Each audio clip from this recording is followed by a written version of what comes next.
Hola, ¿qué tal? Buenas noches a todos. Hoy quiero leerles un ensayo que escribí hace más de un año llamado Terminator para hacer énfasis en este fin del mundo que se avecina a causa de la inteligencia artificial. Hoy leía en las redes un comentario del japonés maestro Hayao Miyazaki de la animación que dice: si de verdad queréis hacer cosas asquerosas, seguid con ello.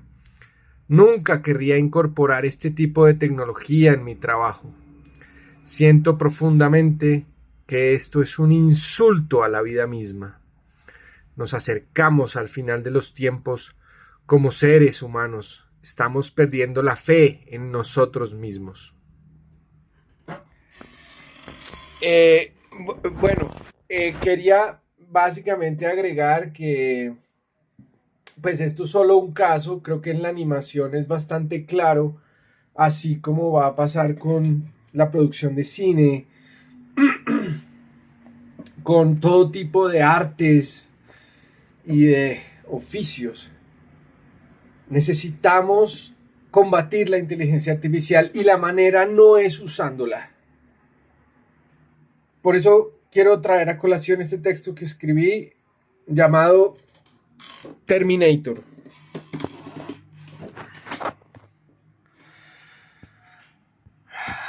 Al final del milenio pasado, lo cual suena muy lejano, pero no lo es, hace tan solo un cuarto de siglo, se vivía ya un mundo muy tecnológico, con computadores alrededor del mundo que operaban en las grandes metrópolis y transferían información a grandes velocidades a través del Internet. Recuerdo con cierta nostalgia aquel diciembre del año 1999, cuando el gran temor mundial era que las supercomputadoras que almacenaban información bancaria, científica y de todo tipo no podrían asimilar el cambio de milenio y perderían su noción del tiempo, causando pérdidas económicas, científicas, políticas y sociales de gran magnitud. El mundo que vivíamos en ese entonces no contemplaba que tan solo 20 años después, una gran pandemia mundial los mantendría encerrados por varios años, causando una hiperdependencia del Internet y la tecnología sin precedentes. No obstante, hacia el final del milenio pasado, la gran parte de la población mundial no conocía ni tenía acceso a un ordenador, y mucho menos al universo de la web. De hecho, muy pocas personas para ese entonces tenían un correo electrónico, y básicamente cualquier tienda llevaba registros a mano y sacaba las cuentas con una calculadora en mano. Ni hablar de los celulares, que en ese entonces eran panelas o flechas, y quienes tenían acceso a ellos eran apenas el 1% de la población o menos. Los juegos de la época eran Gusanito en el celular, Pac-Man, Bricks, Prince of Persia y Doom en el computador, Mario Bros, Contra y otros clásicos como Paperboy en la emblemática primera consola de Nintendo, que, para quien recuerda este último juego, trataba de un repartidor de periódicos que iba en bicicleta tirando los paquetes hacia las casas, intentando atinarle a los buzones o a las puertas, mientras rompía vidrios por accidente o le pegaba a los perros que no tardaban en salir a morderlo. Recuerdo con claridad esa época del final del milenio pasado, cuando el Discman había reemplazado al Walkman y se proyectaba que la música sería gratuita a través de plataformas de descarga en línea como Napster. Sin embargo, para ese entonces se ignoraba cuán paupérrima era una grabación MP3 y se pensaba que los vinilos tendrían pocos años de vida. Por fortuna, la ciencia demostró en poco tiempo que las vibraciones de una aguja sobre un vinilo eran de mayor calidad al ser analógicas y que una discretización o digitalización de aquellas ondas solo significaba pérdida de información. Obviamente la ciencia de la digitalización ya alcanzó niveles óptimos y hoy en día sabemos que una buena grabación en digital contiene mucha más información que aquel formato MP3 que por ese entonces revolucionó el mundo de la piratería. La realidad visible hoy en día es que las plataformas en la nube permiten disminuir la huella de carbono de toda la música mundial, puesto que si cada ser humano tuviera en físico los vinilos o discos de sus bandas favoritas, el costo de que la sociedad almacenara esa información sería tan gigante en términos de producción y transporte que no cabe duda que es preferible una descarga o una reproducción en línea, ya que ésta no multiplica el costo de escucharla en todo el mundo. Algún lector pensará que yo soy un viejo hablando barbaridades, pero para poner en contexto mi edad, digamos que nací pocas horas antes de comenzar el año 1984 y por ende soy de la misma época que la primera película de Terminator, dirigida por James Cameron y protagonizada por Arnold Schwarzenegger, Linda Hamilton y Michael Biehn. Ese mismo año moría Julio Cortázar, el maravilloso escritor argentino, que con tremendo entusiasmo conocí en mi juventud y marcó de forma definitiva mi admiración por la literatura. No por nada lo traigo a colación, ya que una pequeña historia llamada Fin del mundo del fin cuenta, en una época donde ni siquiera se vislumbraban las computadores y mucho menos el Internet, cómo el exceso de publicaciones en papel ahogaban al mundo en una pasta aglutinante. Si Cortázar hubiese conocido el futuro tecnológico del nuevo milenio, tal vez no hubiese escrito tal narración, pero lo maravilloso de su historia es precisamente que contempló que en el mundo cada vez habría más escritores y cosas publicadas para leer y cada vez habría menos gente leyéndolas. Paradójicamente, el fin del mundo del fin que contempló Cortázar tiene hoy en día aún más importancia que antes, pues es evidente que si toda la información transada a nivel mundial estuviera escrita en papel y tinta, no quedarían ya árboles en el mundo, tampoco habría por dónde caminar, y no me cabe duda que la basura mundial ya habría saturado los océanos. Por eso creo que hoy en día es importante reflexionar con respecto a la comunicación, si toda esa basura es necesaria o simplemente es parte de un proceso mientras la sociedad globalizada encuentra el valor profundo de las letras y su impacto en la sociedad.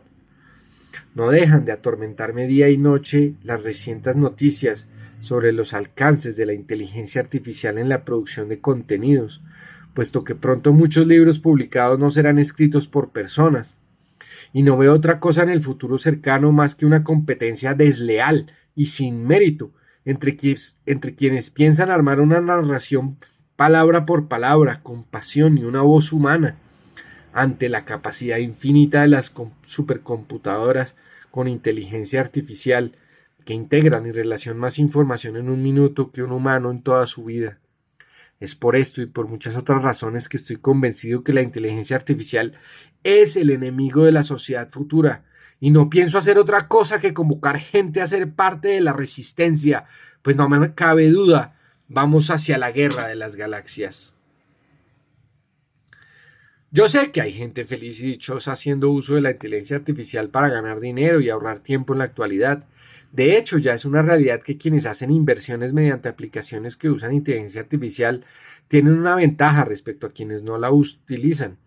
Y solo es cuestión de tiempo para que una gran tragedia mundial, como puede ser otra pandemia o una guerra biológica o militar, desemboquen a la sociedad a que toda la economía que está basada en dinero ficticio se quiebre y con esto se termine de matar de hambre a la mayor parte de la población que poco a poco se va quedando sin un oficio remunerado. Volviendo al tema de Terminator, no quiero terminar este ensayo sin analizar su impresionante vigencia en un futuro cercano. Es triste aceptarlo, pero la automatización tiene sus desventajas, aunque nadie quiera verlas. Pues una vez se implementa un sistema de control basado en la realimentación, el siguiente paso es posicionar un observador que ayude a regular el sistema ya controlado. De esta manera creo que si la inteligencia artificial pareciera actuar como un controlador, creo que sin lugar a dudas su alcance va mucho más allá de eso. Es decir, su calidad de autoaprendizaje está sin duda relacionada con su cualidad de observador, y en ese sentido cualquier elemento o persona que sea potencialmente una amenaza para su subsistencia será eliminado. He aquí la similitud con la historia de la película Terminator, pues como sabemos, la amenaza del presente viene del futuro.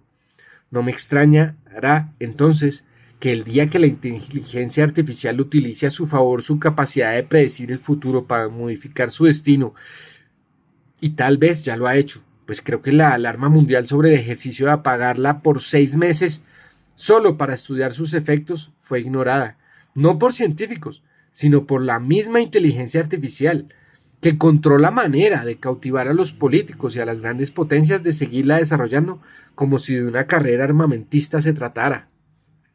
Es verdad que los robots industriales que optimizan la construcción de vehículos y fármacos dejan claro que hoy en día no es posible volver atrás. Sin embargo, cuando se habla de oficios, digamos, por ejemplo, el de la vigilancia, del cual dependen millones de personas para su sustento en un país como el nuestro, pues no me cabe duda que si hay un oficio que tendrá que desaparecer en el corto plazo, será el del vigilante. No solo por las cámaras, sino también por los sistemas de control de acceso, los sistemas biométricos y el accionamiento automático de puertas y talanqueras. No se trata entonces de pensar que el mundo es seguro porque existe la automatización, puesto que la criminalidad evoluciona al mismo tiempo al mismo ritmo de la sociedad, y claramente la vigilancia no será rentable operada por humanos, y por ende será operada por robots. Lo que sí debemos aceptar pronto es que los sistemas de vigilancia futura no son personas con empatía saludando y emitiendo una alegre sonrisa. Los sistemas de vigilancia serán en un futuro cercano un robot o una inteligencia artificial diciéndole al residente con una voz parecida a la de un humano, buenos días, pero detrás de esa voz no habrá un sentimiento real, ni mucho menos un sentido Dios lo bendiga.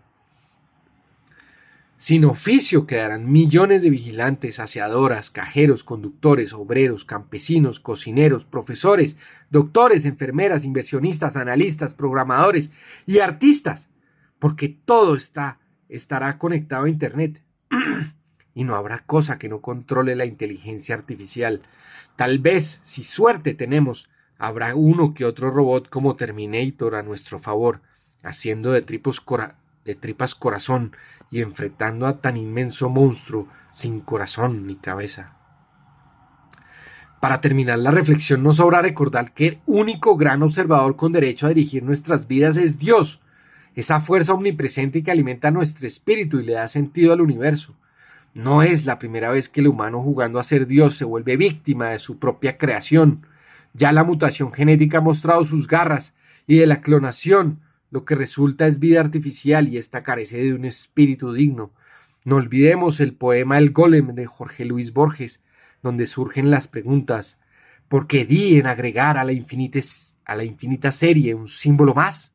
¿Por qué a la vana madeja que en lo eterno se devana di otra causa, otro efecto y otra cuita?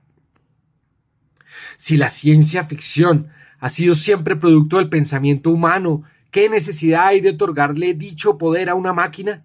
¿No será más bien necesario que la proyección del futuro al que nos encaminamos sea al menos producto de nuestra propia razón? Lo cierto es que si la Matrix fue una construcción humana en un principio, no hay duda que pronto gobernará la inteligencia artificial. Así que si esperas vivir tranquilo en este mundo donde nadie despierta, bien puedes quedarte ahí conectado. Pero recuerda que hay un mundo real, donde se respira aire de verdad y se vive una experiencia natural, con tacto y sentido.